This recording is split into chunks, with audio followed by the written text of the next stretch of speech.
Google Maps Belgique hier, c'était ça, une simple carte en vue aérienne. Google Maps aujourd'hui propose 360 degrés de visite virtuelle à travers la Belgique et plus particulièrement les rues, boulevards, avenues et places de Bruxelles.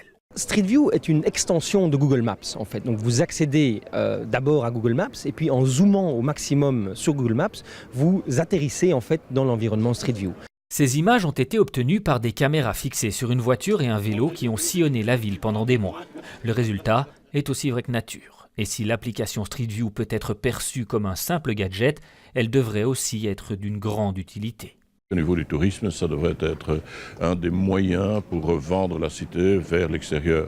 Le Brésilien qui se préparerait à venir visiter l'Europe pourrait visiter Bruxelles, déjà savoir ce qu'il aurait envie d'aller voir. Une personne handicapée peut vérifier le café où il a rendez-vous dans 1 ou 2 heures, voir s'il y a un escalier, peut vérifier s'il y a des places de parking pour personnes handicapées. Vous cherchez sur les sites, les maisons à vendre, les maisons disponibles, les maisons qui sont en location, etc. Et vous gagnez un temps énorme, évidemment, plutôt que d'aller vous balader dans la ville en temps réel, quoi. Le lancement en Belgique de l'application n'est pas un hasard. L'infrastructure Internet de notre pays serait une des meilleures au monde. Les entreprises sont de plus en plus demandeuses de ce genre d'évolution.